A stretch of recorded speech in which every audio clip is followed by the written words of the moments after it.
हर महादेव। आप सुन रहे हैं शिव महापुराण कथा। भारतीय संस्कृति के माध्यम से 11वां अध्याय, पहला संदर्भ, भगवान शिव की श्रेष्ठता तथा उनके पूजन की अनिवार्य आवश्यकता का प्रतिपादन। नारद जी बोले, ब्राह्मण प्रजापति, आप धन्य हैं, क्योंकि आपकी बुद्धि भगवान शिव में लगी हुई है। विधि, आप उन्हें इसी विषय का सम्यक प्रकार से विस्तार पूर्वक वर्णन कीजिए।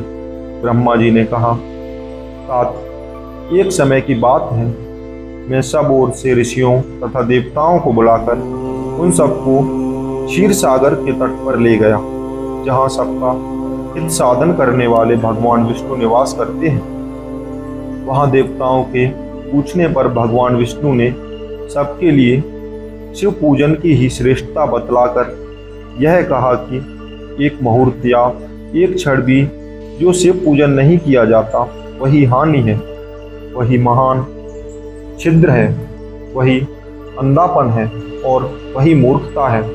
जो भगवान शिव की भक्ति में तत्पर है, जो मन से उन्हीं को प्रणाम और उन्हीं का चिंतन करते हैं, वे कभी दुख के भागी नहीं होते।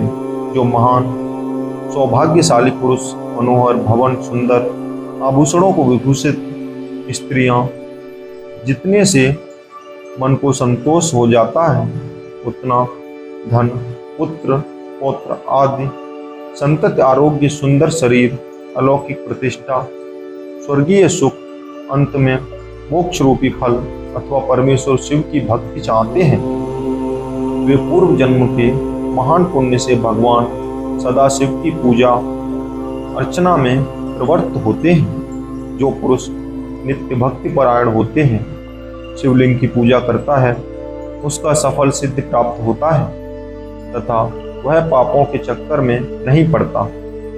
भगवान के इस प्रकार उपदेश देने पर देवताओं ने उन श्री हरि को प्रणाम किया और मनुष्यों की समस्त कामनाओं की पूर्ति के लिए उनसे शिवलिंग देने के लिए प्रार्थना की। मुनिश्रेष्ठ, उस प्रार्थना को सुनकर जीवों के उद्धार में तत्पर रहने वाले भगवान विष्णु ने विश्वकर्मा को बुलाकर कहा, विश्वकर्मन, तुम मेरी आज्ञा से संपूर्ण देवताओं को सुंदर शिवलिंग का निर्माण करके दो।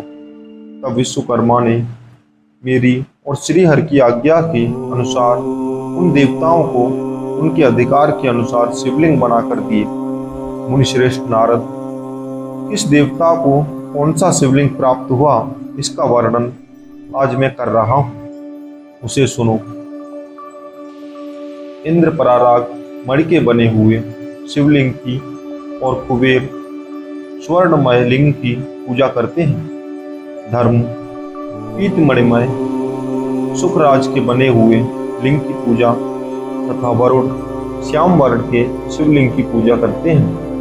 भगवान विष्णु इंद्रनीलमय तथा ब्रह्मा हेममय लिंग की पूजा करते हैं। मुनि विश्व देवगण चांदी के शिवलिंग की, वसुगढ़ पीतल के बने हुए शिवलिंग की तथा दोनों अश्वनी कुमार पार्थिव लिंग की पूजा करते हैं। लक्ष्मी देवी स्फटिकमय लिंग की, आदित्यगढ़ ताम्रमय लिंग की, राजा सोम मोती के बने हुए लिंग की तथा अग्निदेव वज्र हीरे के लिंग की उपासना करते हैं। श्रेष्ठ ब्राह्मण और उनकी पत्नियां मिट्टी के बने हुए शिवलिंग का, मयासुर चंदन निर्मित लिंग का और नागगढ़ मूंगे के बने हुए शिवलिंग का आदर पूर्वक पूजन करते हैं। देवी मक्खन के बने हुए लिंग की, योगी जन भस्ममय लिंग की, यक्षगढ़ दधि निर्मित लिंग की,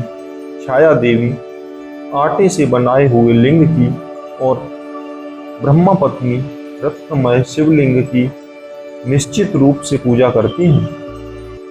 बाणासुर पारदया पार्थिव लिंग की पूजा करता है। दूसरे लोग भी ऐसा ही करते हैं। ऐसे ऐसे शिवलिंग बनाकर विश्वकुमार ने विभिन्न लोकों के लिए दिए तथा वे सब देवता और ऋषि उन लिंगों की पूजा करते हैं। भगवान विष्णु के इस तरह देवताओं को उनके हित की कामना से शिवलिंग देकर उनसे तथा मुझ ब्रह्मा से पिनाकपाणी महादेव जी के पूजन की विधि भी बताई। पूजन की विधि संबंधी उनके वचनों को सुनकर देव शिरोमणि यों सहित मैं ब्रह्मा हृदय में हर्ष लिए अपने धाम में आ गया। मुनि, वहां आकर मैंने समस्त देवताओं को और ऋषियों को शिव पूजा की उत्तम विधि बताई, जो संपूर्ण अभीष्ट वस्तुओं को देने वाली है। उस समय मुझ ब्रह्मा ने कहा, देवताओं सहित समस्त ऋषियों, तुम प्रेम परायण होकर सुनो। मैं प्रसन्नता पूर्वक तुमसे शिव पूजन की उस विधि का वर्णन करता हूँ जो भोग और मोक्ष को देने वाली है। देवताओं और मुनीश्वरों, समस्त जंतुओं में मनुष्य जन्म प्राप्त करता है, प्राय दुर्लभ है। उनमें भी उत्तम कुल में जन्म तो और भी दुर्लभ है। उत्तम कुल में भी आचरण ब्राह्मणों के यहाँ उत्पन्न होना उत्तम पुण्य से ही संभव है। यदि वैसा जन्म सुलभ हो जाए तो भगवान शिव के संतोष के लिए उस उत्तम कर्म का अनुष्ठान करें जो अपने वर्ण को आश्रय के लिए शास्त्रों द्वारा प्रतिपादन है। जिस जाति के लिए जो कर्म बताया गया है उसका उल्लंघन न करें। जितनी संपत्ति हो सके उसके अनुसार ही दान करें। कर्ममय सहस्त्रों यज्ञों से तपोयज्ञ बढ़कर है। सहस्त्रों तपोयज्ञों से जप यज्ञ का महत्व अधिक है। ध्यान यज्ञ से बढ़कर कोई वस्तु नहीं है। ध्यान ज्ञान का साधन है, क्योंकि योगी ध्यान के द्वारा ही अपने इष्ट देव के समरस शिव का साक्षात्कार करता है। ध्यानमय यज्ञ के तत्पर रहने वाले उपासक के लिए भगवान शिव सदा ही सन्निहित हैं। जो विज्ञान से संपन्न है, उन पुरुषों की शुद्धि के लिए किसी प्रायश्चित आदि की आवश्यकता नहीं है। मनुष्य को जब तक ज्ञान की प्राप्ति नहीं हो तब तक वह विश्वास दिलाने के लिए कर्म से ही भगवान शिव की आराधना करे। जगत के लोगों को एक ही परमात्मा अनेक रूपों में अभिव्यक्त हो रहा है। एकमात्र भगवान सूर्य एक स्थान में रहकर भी जलाशय आदि विभिन्न वस्तुओं में अनेक से भी दिखते हैं। देवताओं, संसार में जो जो सत्य या असत्य वस्तु देखी या सुनी जाती है वह सब पर ब्रह्मा शिव रूप ही है। ऐसा समझो, जब तक तत्व ज्ञान न हो जाए तब तक प्रतिमा की पूजा आवश्यक है। ज्ञान के अभाव में भी जो प्रतिमा पूजा करता है, अवहेलना करता है, उसका पतन निश्चित है। इसलिए ब्राह्मणों, यह यथार्थ बात सुनो। अपनी जाति के लिए जो कर्म बताया गया है उसका प्रयत्न पूर्वक पालन करना चाहिए। जहाँ जहाँ यथावत भक्ति हो उस आराध्य देव का पूजन आदि अवश्य करना चाहिए, क्योंकि पूजन और दान आदि के बिना पातक दूर नहीं होते। जैसे मेले कपड़े में रंग बहुत अच्छा नहीं चढ़ता, किंतु जब उसको धोकर स्वच्छ कर लिया जाए तब उस पर सब रंग अच्छी तरह चढ़ते हैं। उसी प्रकार देवताओं की भली भांति पूजा से जब त्रिविध शरीर पूर्णतया निर्मल हो जाता है उस पर ज्ञान का रंग चढ़ता है और तभी विज्ञान का प्रकट होता है। जब विज्ञान हो जाता है तब भेदभाव की निवृत्ति हो जाती है।